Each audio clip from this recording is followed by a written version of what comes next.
Bonjour et bienvenue dans Outdoor Minds. Le risque, c'est un danger éventuel, plus ou moins prévisible, qui peut causer un dommage. Nous n'avons pas tous la même tolérance au risque. Certains en ont une aversion profonde, d'autres s'y exposent avec délice. Je suis Armelle Solélac, serial entrepreneuse, investisseuse et double tour du mondiste. Pour cette 6e saison, nous allons explorer les ressorts de la prise de risque avec des athlètes, des entrepreneurs, des investisseurs et des personnalités inspirantes. Allez, c'est parti pour une nouvelle rencontre. Cet épisode d'Outdoor Minds vous est offert grâce au soutien d'Above and Beyond, le fonds d'investissement Early Stage, spécialiste des secteurs du tourisme, des sports et des loisirs. Bonjour, aujourd'hui nous avons le plaisir d'accueillir Franck Gervais, CEO du groupe Pierre et Vacances Center Parcs. Bonjour Franck. Bonjour Armelle. Alors, est-ce qu'il y avait dans ton enfance des signes un peu précurseurs finalement de la tournure qui a pris ensuite ta carrière professionnelle ? Oui, je pense qu'il y en a un, c'est que moi mes parents étaient commerçants, donc j'ai passé beaucoup de temps avec eux dans le magasin qu'ils tenaient, et donc la fibre business, je pense, était là assez tôt. Et puis du coup un certain côté, on va dire sociable, parce que j'ai passé mon temps à discuter avec plein de clients dès le plus jeune âge. Ça m'a, je pense, facilité les relations. Alors justement, entre ton enfance et aujourd'hui, quelles ont été les grandes étapes de ta carrière ? Alors, je vais le faire en 45 minutes. Non, je vais le faire en 2 minutes. Donc moi, j'ai d'abord eu un parcours scientifique. Moi, j'étais plutôt bon en maths physique. Donc après le lycée, ça a été classe prépa aux grandes écoles. Ensuite, je suis entré à l'IX, à l'école polytechnique, que j'ai poursuivi en faisant l'école des ponts et chaussées en tant que, on appelle ça haut fonctionnaire dans un grand corps d'État, c'est-à-dire que les premières années, ensuite, tu t'engages à travailler tes 10 prochaines années pour l'État. Et moi, ça m'allait très bien parce que je voulais quelque part redonner à l'État, à la collectivité, ce qu'il m'avait permis de faire dans la vie. Et puis, j'avais envie d'œuvrer pour le public, donc c'est pour ça que j'ai fait ce parcours-là. Donc, premières années au sein de l'État. Donc, premier job, c'était en 2001 sur l'aéroport de Nice pour construire aérogares et autres pistes d'atterrissage. Donc c'était génial, j'avais 25 ans et j'avais des grosses équipes vraiment de maîtrise d'œuvre. Donc on est dans les travaux publics, des trucs un peu lourds, mais on voit concrètement la réalisation de ce qu'on fait. Ensuite, je suis remonté à Paris pour entrer au cabinet ministériel d'un homme politique qui était ministre des Transports, Gilles de Robien, qui est un homme remarquable. Donc j'étais son conseiller transport pendant 2 ans. Et puis ensuite, je suis entré à la SNCF comme directeur de cabinet du président de l'époque, Louis Gallois, et du directeur général de l'époque, Guillaume Pépille. Là, 3 postes à la SNCF. D'abord, m'occuper de toutes les lignes qui partaient de la gare du Nord, les lignes de banlieue, donc un truc pas forcément simple sur le papier, mais qui a été une vraie belle expérience transformante. Ensuite, directeur général de Thalys, et puis directeur général de voyagesncf.com. Ça a fait une dizaine d'années à la SNCF. Et puis mes 2 derniers postes, donc pendant 3 ans et demi, directeur général Europe du groupe Accor, donc en charge de tous les pays européens, donc c'est la moitié du business d'Accor. Et puis depuis 4 ans, maintenant, ce beau poste de directeur général du groupe Pierre et Vacances Center Parcs. Donc voilà, c'est un peu long, mais à la fin, c'est pas si long que ça. Et surtout, il y a un point commun, c'est que c'est le secteur transport, tourisme, hospitalité. Justement, est-ce que tu peux présenter un peu ce groupe ? Dans le milieu, on appelle PV et CP.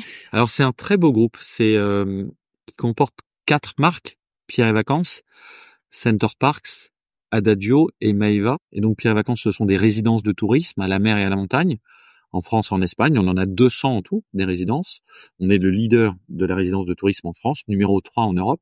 Center Parcs, ce sont une trentaine de parcs qui sont des grands parcs au cœur de la nature où tu viens passer en famille 4 jours merveilleux, authentiques, pour te ressourcer dans un environnement remarquable et préservé. Et là, on est en France, en Belgique, aux Pays-Bas et en Allemagne. Adagio, ce sont des appart-hôtels. Donc appart-hôtel, c'est le meilleur des 2 mondes entre Airbnb et l'hôtel. On a la surface d'un Airbnb et puis on a le service d'un hôtel. Et là, ce sont des appart-hôtels plutôt en milieu urbain et on en a 120 en Europe.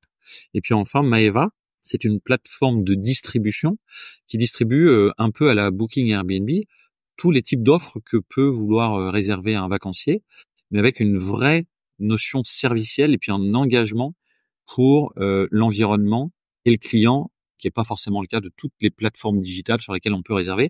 À la fin, c'est un groupe qui est leader en Europe du tourisme de proximité. On est un peu plus de 12 000, présents dans 5 pays, et on fait 2 milliards de chiffre d'affaires, 175 millions de marge. Et c'est surtout un groupe composé vraiment de femmes et d'hommes très, très impliqués, engagés pour cette cause-là. On a une raison d'être aussi qui est très, très forte, qui nous guide, qui est d'offrir à chacun le meilleur des vacances dans un environnement préservé. L'essentiel, même on appelle l'essentiel dans un environnement préservé, c'est ça qui nous guide. Et donc ce sont des gens remarquables et un groupe remarquable. T'as pris tes fonctions, si mes souvenirs sont bons, dans un contexte qui était vraiment pas évident. Est-ce que tu peux nous raconter quelques anecdotes depuis cette prise de fonction jusqu'à aujourd'hui? Oui, moi je suis arrivé en janvier 21, le 7 janvier 2021. Et si tu te souviens pas du 7 janvier 21, ça j'en suis sûr, mais qu'est-ce qui se passait à cette époque-là? En fait, on avait vécu le Covid en mars 2020, puis l'été était arrivé qui nous avait préservés, on avait tous pu repartir un peu en vacances, et puis en fait, au moment de la Toussaint, là on a tous pris la douche froide parce que le Covid est revenu. Et il est revenu pour finalement 2 fois plus longtemps à ce moment-là, devant nous. On ne savait pas qu'on en avait passé derrière nous. Donc, quand moi j'arrive, je sais que le Covid repart, je sais pas pour combien de temps par définition, et en fait le Covid, il met vraiment à mal le groupe, puisque pendant l'équivalent d'un an, tout est fermé. Tout est fermé, c'est-à-dire qu'on n'a aucun revenu, aucun client, et on a pendant ce temps-là toujours des charges très élevées. Et donc, entre ce qui était un peu le contexte, l'environnement, et donc les conditions de mon arrivée, et donc ce que je devais réaliser, ça avait été discuté depuis 4-6 mois. Et puis la réalité que je trouve quand j'arrive, qui est fortement abîmée par le Covid, finalement, il y a un gouffre parce qu'il y a une vraie menace existentielle en janvier 21 sur le groupe, puisque si le Covid continue et qu'on n'a toujours pas de rentrée d'argent, on consomme à ce moment-là 30 millions d'euros de trésorerie par mois. Et qu'on n'a pas de revenus et on consomme 30 millions d'euros de trésorerie. Le groupe s'était endetté pour pouvoir faire face. Il y avait eu un PGE, etc. Mais forcément, ça a une limite. On pouvait pas, on comprend bien qu'on pouvait pas vivre 2 ans à consommer 30 millions par mois. Donc, on avait finalement une durée de vie un peu limitée. Et donc, il a fallu prendre des décisions très, très lourdes, très, très tôt. Et donc, c'est ça qui a été vraiment la particularité de ma prise de fonction. C'est que j'ai dû enclencher ce qu'on appelle une grosse restructuration. J'ai passé le plus clair de mon temps au tribunal de commerce avec des avocats, avec des banquiers, à organiser la restructuration du groupe. Mais finalement, c'est plus facile quand ça s'est bien passé. Aujourd'hui, le bilan, c'est que le groupe, malgré le Covid, et grâce à cette restructuration et des mesures fortes qu'on a prises, le groupe, il est beaucoup plus fort, il est beaucoup plus solide, y compris financièrement, après le Covid qu'avant le Covid. Alors que, pour donner un seul chiffre, il a consommé à peu près 600 millions de trésorerie.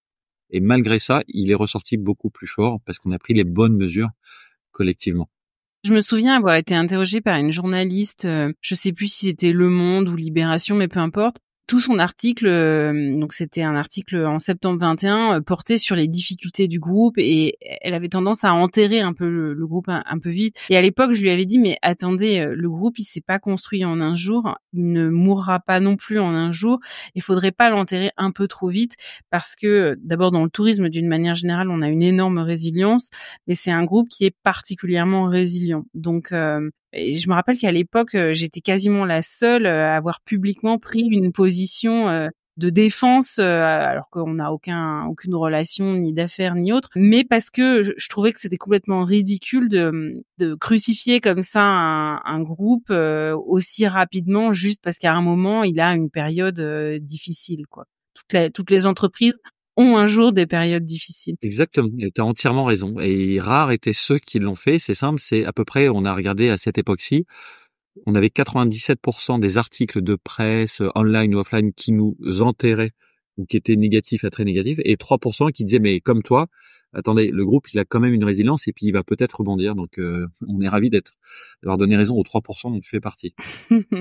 C'est quoi pour toi le risque? Quelle définition tu en donnes? Pour moi, c'est la perte, je définirais le risque comme la perte que tu es prête à assumer si ça se passe mal, selon des scénarios dans lesquels ça se passe mal. Et donc, il faut être prêt à prendre. Et tu dirais que toi, les plus gros risques que tu as pris en tant que leader, c'est quoi? Est-ce que tu peux nous donner quelques exemples? Et surtout, pourquoi tu les as pris? Le plus gros risque, je pense qu'il est clairement ici, à la tête de ce groupe. J'arrive, on te demande de prendre des décisions qui sont des décisions très très lourdes. Combien d'endettement tu vas prendre pour un groupe comme celui-ci? Donc nous, on a choisi, le groupe avait déjà 800 millions de dettes quand je suis arrivé, et j'en prends 300 millions de plus. 1,1 milliard. Tout le monde disait, mais donc ça, vous n'arriverez jamais à le rembourser. Autre risque, c'est de dire, je garde un groupe constitué. Il y avait une autre solution, qui était de dire, en fait, on va couper en morceaux le groupe, chacun va se servir, y compris des gens pas forcément les plus intentionnés, et puis tout part à volo et en morceaux, il n'y a plus de groupe. Donc c'est la fin de l'histoire d'un groupe qui avait 55 ans. Autre risque, tu dis, moi j'arrive au bout de 3 mois, il fallait parler à donc des créanciers, des actionnaires, nos propriétaires aussi, on n'est pas propriétaire de nos murs, et donc pour dire, regardez, il y a un avenir pour ce groupe. L'avenir, c'est quoi? On pense que post-Covid, le groupe peut, alors qu'il a jamais fait plus que 80 millions de marge par an, il peut en fait, d'ici 5 ans, aller chercher 200 millions de marge. Et donc le risque, c'était un risque finalement de pas être crédible, de pas être suivi en externe, en interne, et si tu prends les mauvaises décisions, en tant que mandataire social, en tant que moi DG, je suis mandataire social, c'est un risque pour le groupe. Si ça se passe mal, le groupe peut s'éteindre, disparaître. C'était ça le risque, qui est des choses comme dépôt de bilan, liquidation, ou bien que toi tu prennes les mauvaises décisions en tant que dirigeant, et donc que tu sois ensuite poursuivi parce que tu n'as pas pris des bonnes décisions de gestion.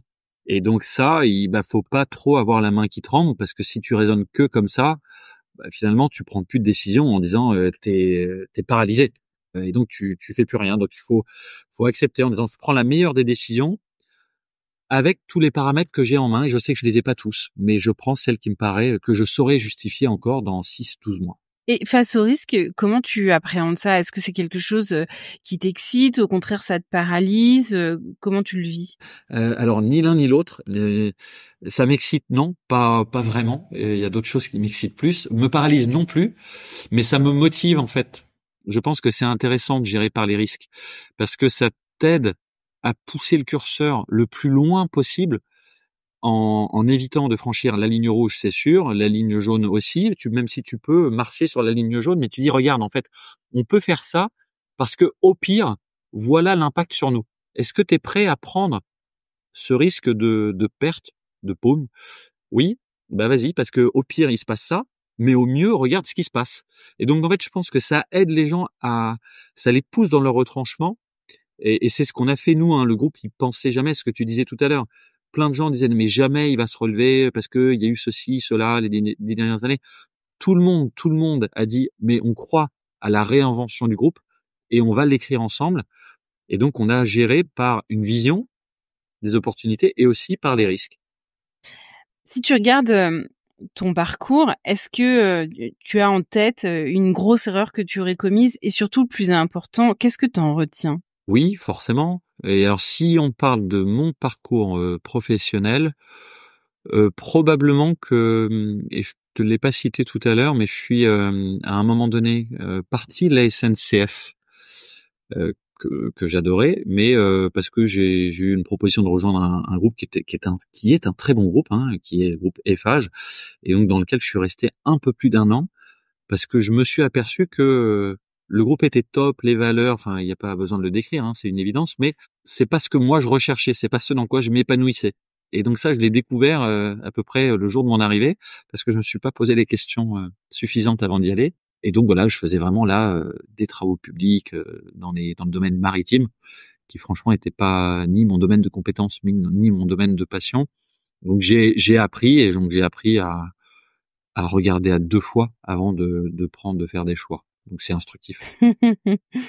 Quand tu traverses des périodes difficiles, comment est-ce que tu puises ta motivation pour tenir?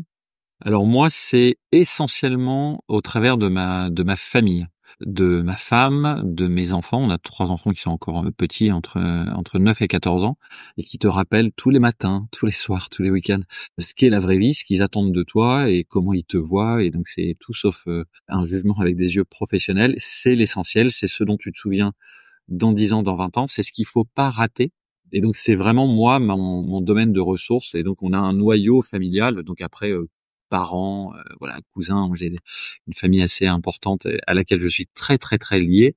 Et donc c'est ça mon domaine de ressources. Et il y a une anecdote que je cite souvent, c'est que pendant la période de restructuration du groupe, ça a duré 18 mois. Franchement, c'est jour, nuit et week-end non-stop. Mon seul moment de respiration, probablement, c'était le samedi après-midi où j'étais toujours avec mes AirPods à prendre des calls parce qu'on en avait non-stop. Mais les calls, je les prenais au bord du terrain de foot où jouait mon garçon parce que je voulais pas rater ce moment-là. Et donc, c'est vraiment ça mon domaine dans lequel je puise toutes mes ressources. Est-ce que tu as des grands accomplissements, des grandes satisfactions dont tu es particulièrement fier? Oui, et pour le coup, c'est pas un ego mal placé parce que je pense pas avoir d'ego mal placé. Moi, je suis fier des réalisations collectives qu'on a pu faire.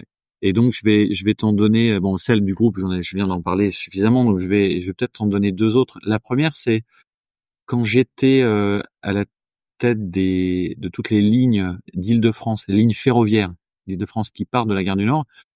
Je prends un truc qui est vraiment le plus, vulgairement, le plus pourri de toute l'Île-de-France. C'est-à-dire les trains qui arrivent le plus en retard, sur lequel il y a le plus grand taux de grève, le plus grand taux d'insatisfaction des gens, le matériel le plus moche, le plus ancien. Enfin, franchement, tout est noir. Tout est indicateur rouge. Et en fait, il y a un projet à ce moment-là porté par la région Île-de-France qui dit mais non, on va investir des nouveaux trains et on va rénover les gares justement de ce réseau parce que c'est celui qu'on a le plus besoin. Mais par contre, il faut porter un projet pour mettre de la qualité de service, retrouver une âme, un projet commun entre des conducteurs, des contrôleurs, des agents en gare, des vendeurs, des clients qui sont tous les jours sur cette ligne, et puis des élus qui sont autour et qui disent mais c'est ma gare, mes administrés. Et on a vraiment réussi ce magnifique projet, ce qui fait que encore maintenant, je crois, quand moi j'avais quitté ce poste-là, mais encore maintenant, je crois, c'est-à-dire il y a probablement, ça fait 15 ans, c'est devenu la meilleure ligne en termes de qualité de service, de ponctualité, d'incidentologie, de grève, etc., etc. Et donc ça, je trouve que c'est bien parce que c'est des lignes sur lesquelles il y a 300 000, 400 000 personnes qui les empruntent tous les jours, et c'est leur quotidien. Si le train est en retard, ça fout leur journée en retard. Ils peuvent pas aller chercher leurs enfants à l'école, ils peuvent pas être à l'heure à leur boulot, et donc c'est probablement la plus grande fierté que j'ai, celle-ci. Ouais. Tu te souviens combien de temps il t'a fallu pour conduire le changement? Ça a été 18 mois pour élaborer le projet et commencer à le mener, et puis 18 mois à partir desquels on a mené le projet, et puis ensuite 18 mois, 24 mois de réalisation. Donc voilà, ça a été 4 ans, mais à partir de 18 mois, on a senti le point d'inflexion.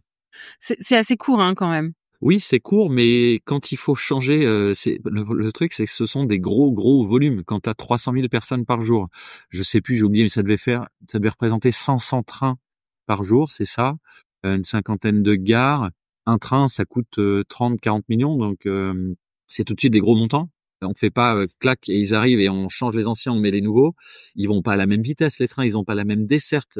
Rendre une gare accessible aux personnes handicapées, c'est tout de suite facilement 4-5 millions de travaux par gare parce qu'il faut mettre des ascenseurs, il faut que le quai arrive à la bonne hauteur par rapport au train. Donc dit comme ça paraît naturel, mais c'est d'énormes montants, des infrastructures, ça se change pas comme ça. Donc oui, c'est long, faut être patient, et en même temps, faut donner des premiers signes pour que toutes les personnes concernées, que ce soit les employés ou les clients, se disent ah tiens, il y a un truc qui change. Donc faut arriver à amener des victoires rapides. Ça c'est important aussi. Est-ce que tu te souviens du meilleur conseil qu'on t'ait donné et surtout qui te l'a donné? Le meilleur conseil, c'est celui qui est toujours le président directeur général d'Accor, Sébastien Bazin, avec qui j'ai beaucoup apprécié de bosser, et qui me disait, en fait, agis sur tout ce qui est dans ta main. Par contre, tout ce dont t'es pas responsable, ne prends pas ça pour toi parce que, un, t'y peux rien, et deux, il y a un énorme risque de frustration. Donc concrètement, c'est quoi? C'est l'environnement dans lequel on est, les conditions de marché, politiquement, économiquement, c'est quand même un tout petit peu compliqué en France en ce moment. Bah, on peut le regretter, ok. Maintenant, comment est-ce que à notre niveau on agit là-dessus? Moi, à mon humble niveau, zéro. Donc, c'est-à-dire que je le prends comme une donnée d'entrée qui est commune à tout le monde, à tout mon environnement concurrentiel, et j'essaie de faire mieux que les autres. Mais en tout cas, je me mets pas comme charge, comme objectif d'aller agir là-dessus parce que je n'y peux rien, donc je ne pourrai jamais agir là-dessus. Donc, j'ai trouvé que c'était assez pragmatique comme conseil. Et toi, quel conseil est-ce que tu donnerais, à quelqu'un qui a un peu peur de prendre des risques? Alors, je lui donnerais le conseil d'avoir une démarche très analytique pour ne plus avoir peur du risque. C'est-à-dire, il faut faire un diagnostic et évaluer les 2, 3, 4 scénarios possibles devant lui. Pour chacun d'eux, quel est le plus gros des risques, et ensuite quelle est sa décision. Est-ce qu'il veut minimiser le risque ou maximiser le gain? Voilà, il y a le proverbe anglais qui dit no pain, no gain. Et en fonction de ses critères, premier conseil. Deuxième conseil, en étant bien calé avec ceux auxquels il reporte, ça peut être des actionnaires, ça peut être un chef, mais il faut vraiment partager la matrice de décision et donc le choix que tu fais pour que ce soit pas un choix isolé que les gens te reprocheront, et logiquement un jour, eh bien, en ayant fait ça, prendre les risques, c'est fondamental. C'est indispensable, c'est ce qu'on demande à des dirigeants aujourd'hui. L'environnement, il est de plus en plus incertain, complexe et volatile. Et donc, celui qui prend pas de risque aujourd'hui, ben, il peut pas faire de business. L'industrie du tourisme, elle a énormément évolué ces 10 dernières années. Quels sont pour toi les changements qui t'ont le plus marqué? J'ai trouvé on est passé d'un tourisme un peu consommateur, prédateur. Donc l'image, c'est que tu prends ton low cost et puis tu vas dans ton Airbnb à Barcelone avec ta valise qui fait du bruit sur les pavés et qui réveille tout le monde en n'ayant pas du tout fait vivre l'économie locale, etc. Tourisme prédateur, consommateur, m'as-tu vu? Donc tu postes évidemment ça sur Instagram. Et puis là, tu as fait ton aller-retour, et encore Barcelone, c'est pas très loin, mais tu vas aller, pour ceux qui ont les moyens, mais il y en a quand même beaucoup, à Miami, passer 2 jours en Floride. Et donc combien de jet-setters ont pu faire ça?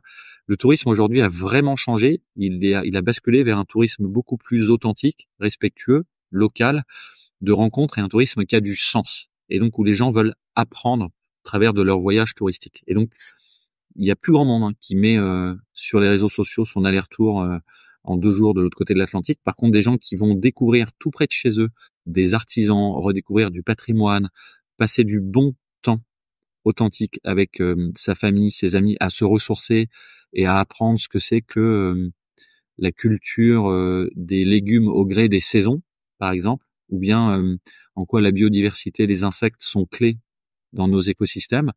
Ça, je le vois de plus en plus. Et donc, je trouve que c'est ce tourisme-là qui, moi, me ressemble beaucoup plus, qui a énormément évolué depuis 10 ans. Et justement, comment tu vois les choses pour les 10 prochaines années? Évidemment, ça va aller dans ce sens-là, mais est-ce que tu vois d'autres choses?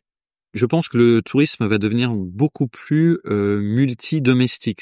Alors, heureusement pour nous, on va pas arrêter de voyager en Asie, aux États-Unis, mais beaucoup moins, parce que l'aérien, aujourd'hui, tant qu'on n'a pas de biocarburant, pollue quand même énormément. Et donc, voilà, un touriste longue distance, il a une empreinte carbone 10 fois plus importante qu'un touriste courte distance, qui est à 300 km de son point de voyage. Et donc, forcément, ça va devenir beaucoup plus multi-domestique. Les gens voyageront à l'intérieur des plaques asiatiques, américaines, européennes. Et quand je dis essentiellement et beaucoup plus, ça veut pas dire exclusif. De nouveau, moi je suis parti aux États-Unis l'été dernier avec les enfants. Je suis ravi d'avoir fait découvrir les parcs, les grands parcs américains. L'ouverture, la culture, c'est ça. Mais on le fera moins, sur des durées plus importantes. Et donc après, ça va beaucoup plus se passer à l'intérieur de plaques. Et c'est pour ça qu'on voit des pays comme Arabie Saoudite, Émirats, Qatar qui se développent vachement parce qu'ils ont compris que leur pétrole allait pas durer éternellement, donc ils veulent se développer sur le tourisme, et donc ça va évoluer comme ça. Et ensuite, qui seront les acteurs en termes d'hébergement, de transport? Je pense que les acteurs seront locaux. Donc en Europe, on a la force d'avoir des magnifiques groupes qui font ça. La question, c'est comment est-ce que ça va évoluer au niveau de ce qu'on appelle la distribution, donc l'acte de réserver son voyage, où il y a quand même beaucoup d'acteurs américains qui ont pris des positions aujourd'hui, que ce soit dans la recherche, donc c'est les GAFAM, ou dans la réservation avec ce qu'on appelle les online travel agencies. Est-ce qu'avec la révolution de la Gen AI, des acteurs européens vont réussir à prendre position là-haut sur cet acte de réservation, donc l'interface entre le client et puis tous les acteurs du séjour. Donc c'est eux, cette place-là, elle est clé parce que c'est toi qui connais le client, qui peut ensuite le réadresser. Et donc est-ce qu'on va arriver, nous, en Europe, à prendre cette place-là? Je le souhaite. Franchement, il faut qu'on change un peu de braquet parce qu'on n'en prend pas complètement la direction. On vit dans un monde qui est éminemment incertain. Dans ce contexte, qu'est-ce que tu sais avec une absolue certitude? Ah, bah, je sais que ce qui animera les gens dans ce contexte-là, ce seront des moments qui sont des moments de partage, des moments simples, mais des moments merveilleux. C'est les JO en France, c'est la réouverture de Notre-Dame, c'est le week-end que tu vas passer en toute simplicité et où nous on crée quelque part, nous on amène un peu le gîte et le couvert, on crée les conditions pour que des gens se disent tiens, mon baromètre familial et personnel, il est beaucoup plus élevé à la sortie de mon week-end qu'avant mon week-end. Et donc ce que je sais, c'est que même dans un monde disrupté, digitalisé, avec des générations Y, Z, perte de sens, ben justement des valeurs clés autour de ces moments très simples qui sont des moments de rencontre humaine, de découverte humaine en respect de l'autre, ça perdurera et ce sera éternel. Est-ce que tu aurais, un conseil, soit de lecture, de documentaire ou de film à regarder? Alors documentaires, séries, forcément il y en a plein qui sont qui dans lesquels la réalité a rattrapé la fiction. Mais il y en a un en termes de lecture où je trouve que la réalité rattrape complètement ce qui est décrit dans ce bouquin, c'est Les Ingénieurs du chaos. C'est Giuliano D'Ampoli qui a écrit ce bouquin qui est un carton là et qui décrit comment nos hommes politiques actuels, et je parle pas que des Américains, mais aussi des Européens, en France, en Italie, comment en fait ils sont une émanation, une incarnation et une voix portée de forces beaucoup plus fortes, qui prennent la forme de réseaux sociaux et qui sont animés par d'autres qu'eux. Et donc ça montre vraiment comment des mains invisibles, je vais dire, peuvent organiser le chaos dans notre écosystème politique, notamment. Et c'est très, très instructif par les temps qui courent. Donc je conseille vraiment à tout le monde. Quelle est la question que je t'ai pas posée et que tu aurais aimé que je te pose? Ah, peut-être t'aurais pu me dire, tiens, que ce soit dans le business, dans la vie politique ou quoi, qui admires-tu ou quel a été ton plus grand inspirateur ou qui t'admire aujourd'hui? Et donc si tu me posais cette question, je te dirais, il y a un homme que j'admire aujourd'hui, vraiment, qui s'appelle Tony Estanguet. Tout le monde a vu la face publique de Tony Estanguet, hein, tout le monde a écouté ses magnifiques discours, ouverture, clôture, tout le monde l'a vu pendant les quinzaines olympiques paralympiques. Moi, j'ai eu la chance de le voir pendant 5 ans, c'est-à-dire 5 ans avant les Jeux, quand il se faisait critiquer, taper dessus, soir et matin, jusque 3 mois avant les Jeux, hein, donc c'est quand même un peu long. Et il faut s'en souvenir. Tout le monde avait écrit pourquoi ça ne marcherait pas. La cérémonie d'ouverture, le triathlon dans la Seine, la vie des Parisiens, tout était écrit, c'était chronique d'un échec annoncé. Et en fait, Tony a eu 2 forces énormes qu'il a jamais lâchées, c'est une vision pour ces jeux, des jeux humains, respectueux, et puis les jeux dans la ville pour la première fois. Et deuxièmement, il a dit, on va affronter des tempêtes en permanence, et lui et ses équipes, il s'est entouré d'équipes remarquables, lui et ses équipes ont en permanence absorbé les coups, et dit, on a une seule mission, c'est d'exécuter notre projet, notre vision. Et donc on va exécuter. On aura des nouveautés, des impossibilités. Franchement, la dissolution, oui. 2 semaines, 3 semaines avant les Jeux, c'est quand même pas le truc le plus facile à gérer. Et de nouveau, c'est pas dans ses mains. Et ben, il a résisté, il a suivi son cap. Donc, je le trouve admirable. Et ce qu'il a fait dans le domaine du sport, puis dans le domaine, là, on va dire, de l'événementiel et du business, franchement, on devrait tous s'en inspirer dans tous les domaines. Politique, économique, associatif. Donc voilà, c'est lui qui, moi, m'inspire aujourd'hui. Merci beaucoup, Franck Gervais, CEO du groupe Pierre et Vacances et Center Park, d'avoir été notre invité aujourd'hui.